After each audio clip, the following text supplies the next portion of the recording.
कल्पना कीजिए, 5 साल का एक छोटा बच्चा जिसके दिल में मासूमियत भी है और दर्द भी, जिसने पिता की गोद की जगह भगवान की गोद खोज ली। ये कथा है ध्रुव महाराज की, जिनकी अटल भक्ति ने उन्हें आकाश में अमर तारा बना दिया। राजा उत्तानपाद प्रतापी शासक थे। उनकी 2 रानियां थी, सुरुचि और सुनीति। सुरुचि रूपवती और चंचल थी। राजा का सारा स्नेह उसी पर था। महल के हर उत्सव, हर सभा में वही आगे रहती। वहीं सुनीति को अक्सर उपेक्षा मिलती। वो गंभीर, शांत और करुणामयी थी। उसका पुत्र था ध्रुव, जबकि सुरुचि का पुत्र था उत्तम। महल के गलियारों में भी 2 ध्रुव बन गए थे। एक और सुरुचि और उसका पुत्र, जिन पर राजा का प्रेम बरसता। दूसरी ओर सुनीति और ध्रुव, जिन पर स्नेह की धूप कम ही पड़ती। कभी कभी जीवन में सबसे गहरी चोट बाहर वालों से नहीं, अपने घर से मिलती है। एक दिन राजा उत्तानपाद राज सिंहासन पर बैठे थे। दरबार में वैभव, संगीत, महल की चहल पहल थी। छोटा ध्रुव दौड़ता हुआ आया। उसकी आंखों में उत्साह था, पिता की गोद में बैठने की चाह। वो जैसे ही सिंहासन पर चढ़ा, सुरुचि रानी ने उसे रोका। उसकी आवाज कठोर और व्यंग्य से भरी थी। उसने कहा, ध्रुव, इस सिंहासन पर बैठने का अधिकार तुझे नहीं है। यदि तू यहां बैठना चाहता है तो पहले मेरे गर्भ से जन्म लेना होगा, क्योंकि राजा की गोद केवल मेरे पुत्र के लिए है। ये शब्द तीर की तरह ध्रुव के दिल को चीर गए। छोटा बालक था, मासूम आंसू बहने लगे। उसने अपने पिता की ओर देखा, पर राजा चुप रहे। उनकी चुप्पी ध्रुव के लिए सबसे बड़ा अन्याय थी। ध्रुव धीरे धीरे रोते हुए अपनी मां सुनीति के पास गया। ध्रुव ने रोते रोते कहा, मां, क्या मैं इतना अपवित्र हूं कि अपने ही पिता की गोद में नहीं बैठ सकता? क्या मुझे सिर्फ इसलिए अपमान सहना होगा क्योंकि मैं आपके गर्भ से जन्मा हूं? सुनीति की आंखें आंसुओं से भर आई। उसने अपने पुत्र को गले लगाया, धीरे से बोली, बेटा, इस संसार में सब समान न्याय नहीं मिलता।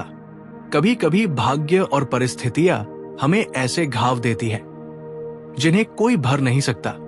पर याद रख, यदि तू वास्तव में सम्मान चाहता है तो उस परम पिता परमेश्वर की शरण जा। वही सच्चे पिता है। यदि तू उन्हें पालेगा तो तुझे ऐसा स्थान मिलेगा जहां से कोई तुझे हटा नहीं सकेगा। ये शब्द छोटे ध्रुव के लिए वज्र समान थे। उसके भीतर संकल्प की अग्नि जल उठी। नरेशन, जब मां के आंसू बेटे के हृदय में तब बन जाते हैं तो संसार की कोई शक्ति उस बालक को रोक नहीं सकती। ध्रुव केवल 5 वर्ष का था, लेकिन उसके हृदय में ऐसा संकल्प जागा जिसे बड़े बड़े तपस्वी भी नहीं निभा पाए। उसने मां से कहा, मां, मैं उस पिता को ढूंढूंगा जो सबका पिता है। मैं उस गोद को पाऊंगा जहां से कोई मुझे हटा न सके। और इतना कहकर छोटा बालक घर से निकल पड़ा।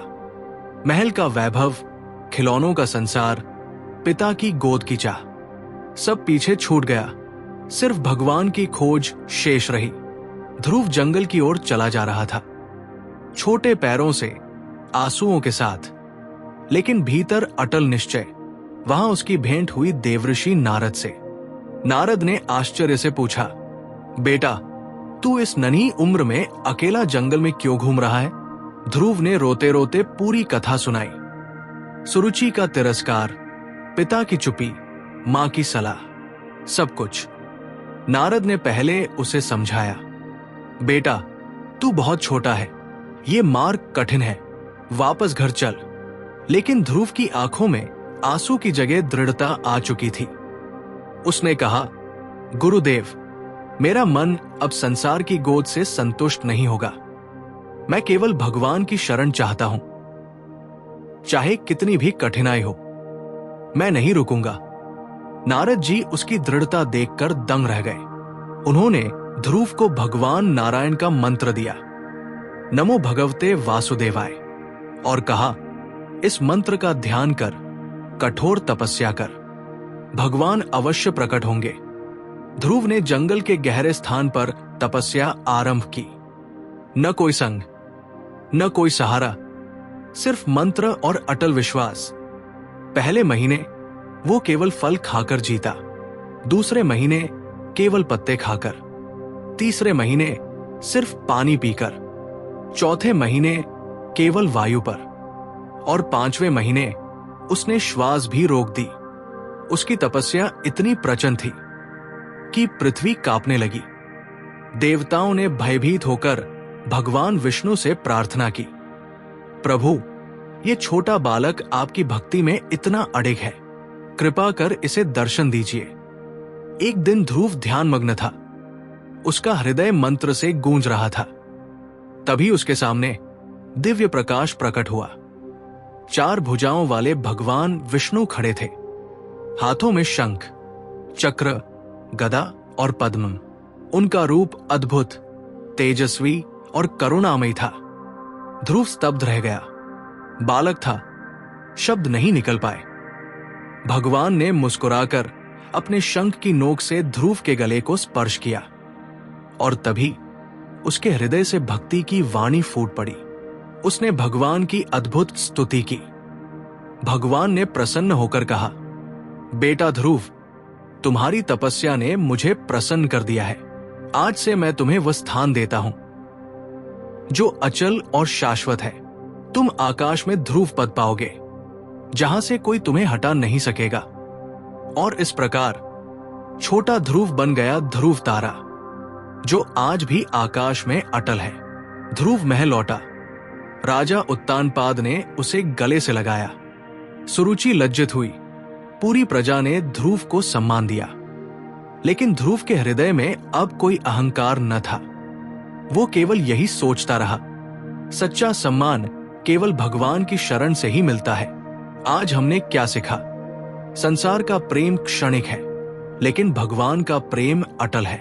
उम्र छोटी हो या बड़ी, निश्चय पवित्र और अडिग हो तो भगवान अवश्य प्रकट होते हैं। ध्रुव हमें सिखाते हैं कि अपमान को रोने में नहीं, भक्ति में बदलना चाहिए।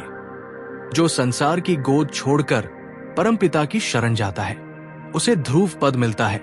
यदि ध्रुव महाराज की कथा ने आपके हृदय को छू लिया, तो इस वीडियो को लाइक कीजिए, शेयर कीजिए और हमारे चैनल सत्संग वाणी को सब्सक्राइब कीजिए।